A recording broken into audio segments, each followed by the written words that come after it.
My new rear bumper. It's heavy. Let me set it down. It's a Rugged Ridge Arcus bumper, and Kevin's going to be installing it for me today. He's also got some cube lights that are going to go in it. He'll show you what he's going to do with his angle bracket. But I'm excited to finally get that on here. I do have a few concerns, and that is that it's not going to, I'm used to using this step that's on the stock bumper. That bumper does not have much of a step at all, but once it's on there, I can kind of figure out what other solutions I have for that, because I'm always in and out back here. So hopefully it won't be an all-day project. It might be, I don't know. But the lights are what's going to take a little bit longer, but right. It should go fairly quickly, hopefully. Yeah, I'm going to let him get started. Cool.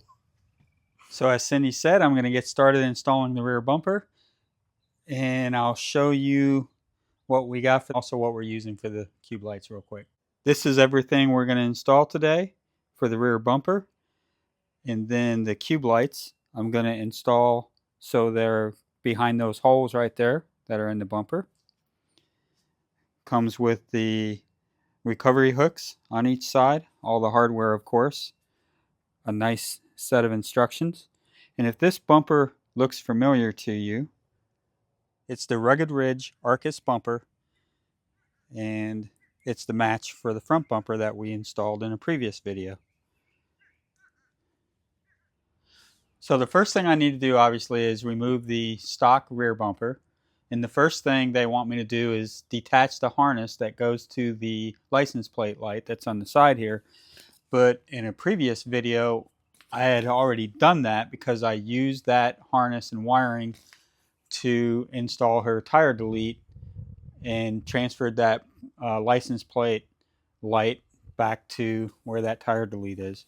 So that I don't have to do. All I need to do is start taking the bolts out that's on either side, and then I can pull this rear bumper off. Now to get to those bolts that hold the bumper on, we need to remove this plastic cover right here. There are 3 8mm hex head screws that hold that plastic cover on, so we're going to go ahead and remove those.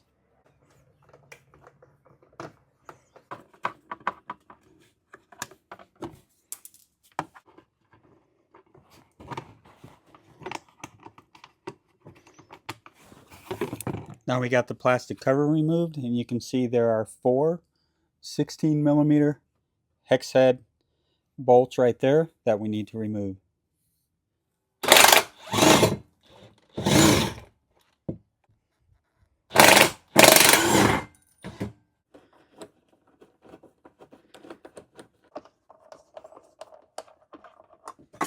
Now that we have that bracket removed, we can see there are 2 more 16mm hex head bolts that we need to remove.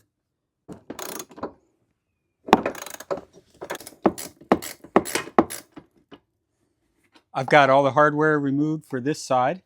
You can see it's ready to come off. We're just going to repeat the process for the other side. Got all the hardware for the bumper removed. You can see it's just kind of hanging here. We're ready to pull it off. Now that I have the bumper removed, the next thing I need to do is remove this bracket and also remove the recovery hook. And they are held on by 21mm hex head bolts.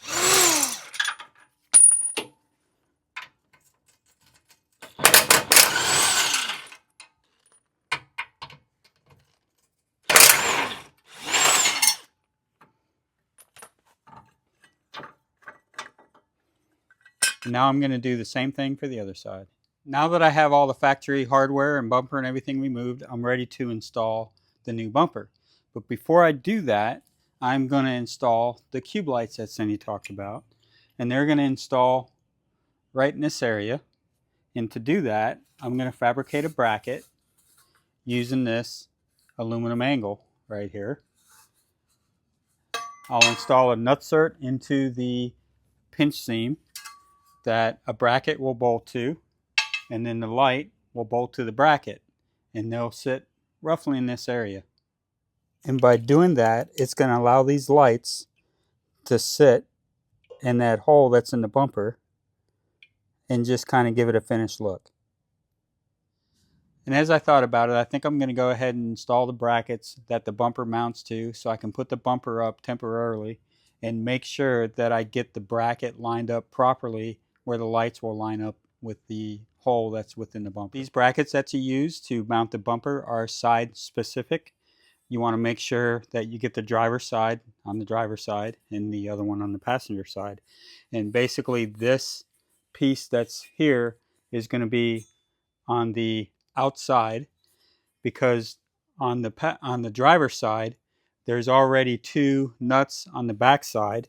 When you put this in, the M12 hardware that they provide will bolt right into it. And I'm just going to loosely put these in here for right now. They also give you hardware for the bottom.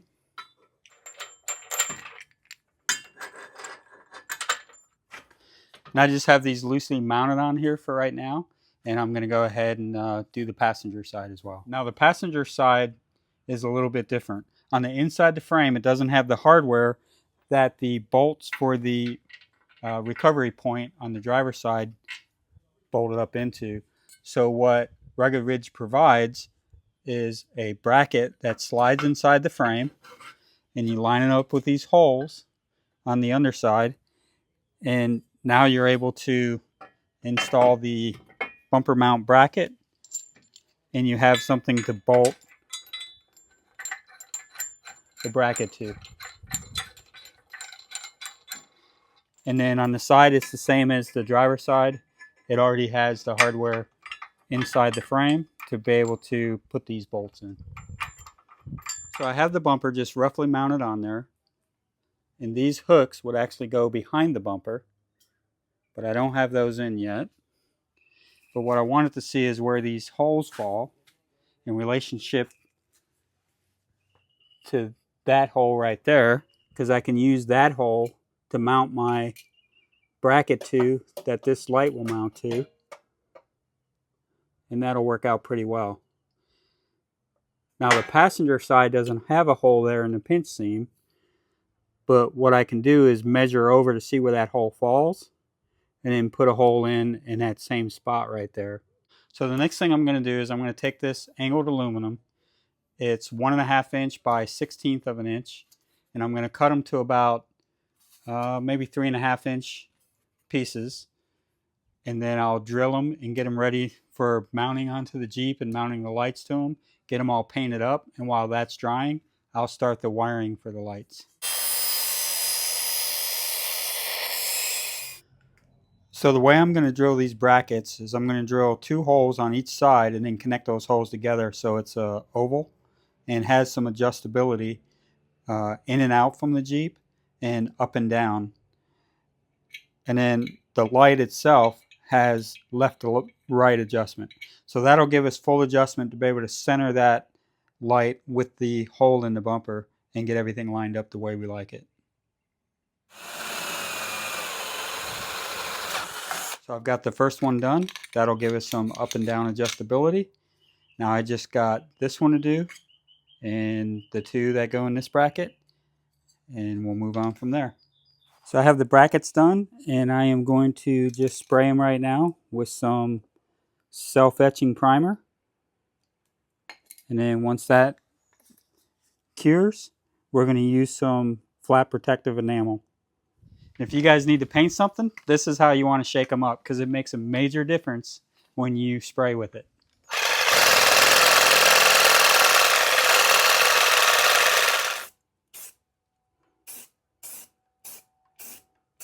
So while the primer is drying, I'm going to go ahead and install the nutserts into the pinch seam, and I'm going to use an M8 with an M8 bolt, and I'm pretty sure this bolt came out of the Jeep from another install we did.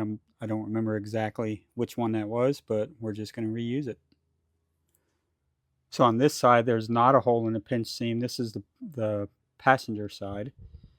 So I measured over from this seam right here 6 inches, that's where that other hole fell, and then 5/8 inch up from the bottom, and that puts it right there at the top mark that I made, and that's where I'm going to drill the hole in for this side.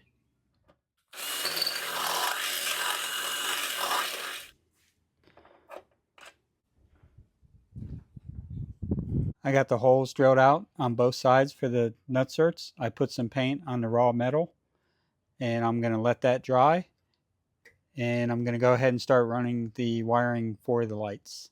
And my plan is to run this wire up above the bumper and then into the frame right there, through this back frame.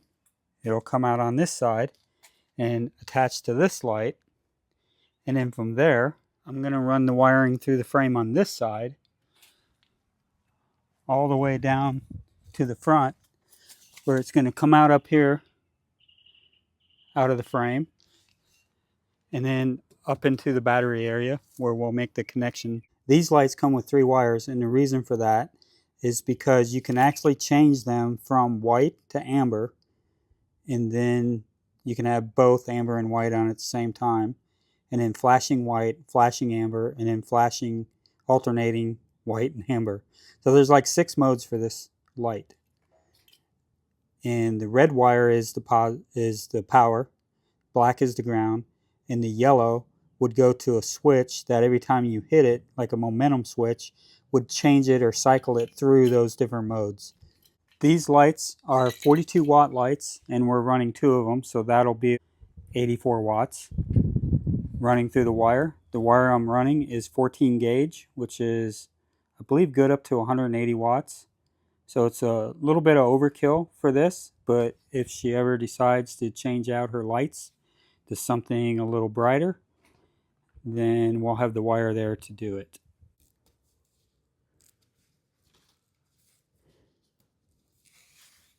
I have the wire fish fed through the rear cross member, coming out the other side. Now I'm just going to attach a wire to it and pull it through. That was pretty easy. I got that run through.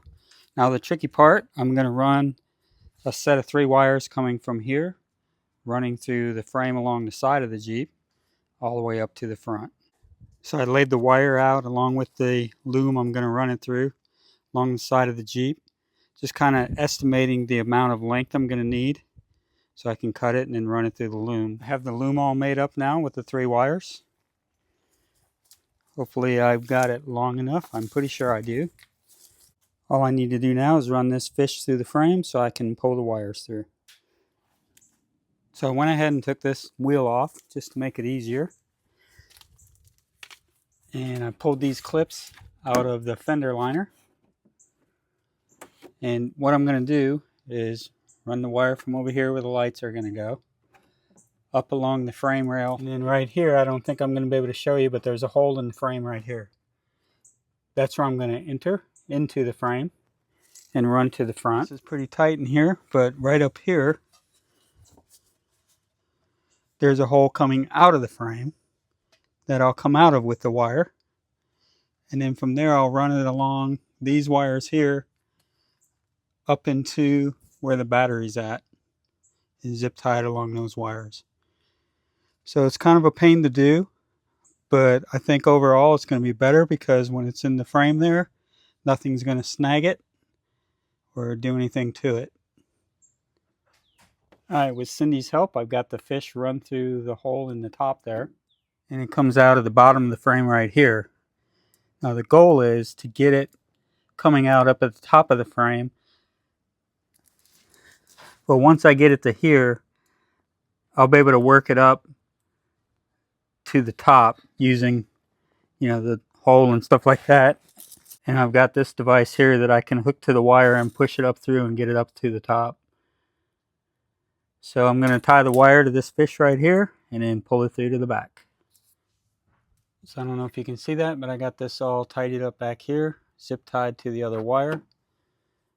It goes down through there behind the body mount and comes out next to this other wire right here. And I got this one coming out above the frame. And then this wire right here is what I'm going to run along with and zip tie it to. And I'm going to get a fish and run it down through the side fender over there and pull it through up into where the battery's at. So you can see I have the wire coming up through to the engine compartment to where the battery's at. bumper runs down through the frame and to the back. I'm glad that's done because that was some work. I've got all the wiring done, and this paint's pretty much dried up, so I'm going to go ahead and install the nutserts.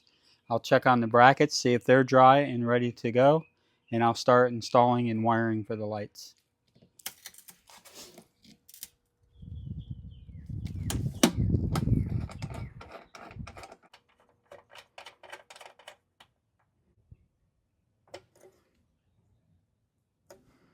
I'm not going to tighten those all the way up yet. I'll leave some room for adjustment. Once we get the bumper on, I'll be able to move it up or down or forward or backwards to make sure we're lined up in the hole of the bumper really well.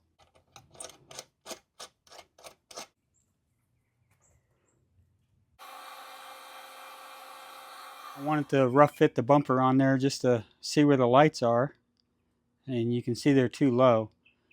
And I have the bracket that I made upside down. I actually need to flip it the other way, and then they should center up in there. So I'm glad I did that before I got too far along.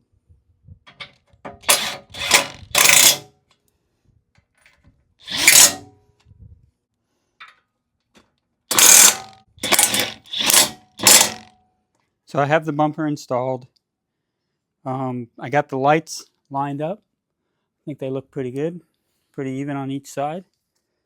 There was a lot of taking the bumper off and putting it back on again. And then I finally went ahead and just installed the bumper.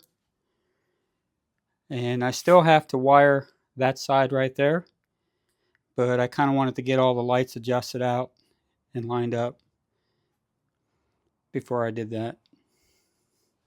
So this Arcus bumper comes with the holes if your Jeep has the parking sensors. Cindy's does not, but Rugged Ridge provides these grommets that snap into place, and then they have a cap that'll snap into those, and that fills them in. So that's one of the last things I need to do. I've got this one to do and one over on the other side I need to do. I just wanted to test the wiring real quick, make sure that everything's working properly, and it looks like they are. So now I'm going to go ahead and put the wheel back on. So that's going to be it for this install. We still have to run these wires into the Jeep for a switch, but that's going to be for another video, and we'll show you how that's going to work out when we do that video. But for now, that's it for the bumper and the lights install. I'm going to go get Cindy and see what she thinks. I like it. It looks good, doesn't it? I think so. What do you guys think? The only concern I mentioned in the beginning of the video was this step that I used to have in the stock bumper. I don't have now, and as you can see, I'm pretty short, and I'm always stepping up into this. I use this as kind of a grab handle, and so I can still step up here, but it would be nice to have maybe a little, like a running board, like a hitch step or something, yeah, right here. But you know, it's not that important. If I start putting things down there, it's gonna change the departure angle, but if it's removable, I can always throw it in here or something, yeah, when I'm doing that type of trail. So now, only thing to do is get it off road. See if it's gonna rattle or fall apart. I doubt it will. I hope not. Yeah, and I think Kevin probably mentioned you got to do the switch and yeah. So we still have to do the switch and get that wired up. Okay, I'm excited about that. That's gonna be a big change up front. It's gonna look nice too when you'll see that possibly the next video, right? So yeah, maybe. Yep. Yeah. We are almost done with upgrades for a little while. Just a couple more things. I'm ready to get on the road, do some traveling. I want to get out, do some more practicing off-road. Yeah. And looking forward to everything to come. If you liked the video, please give it a thumbs up. And we'll see you next time. Bye, guys. Bye.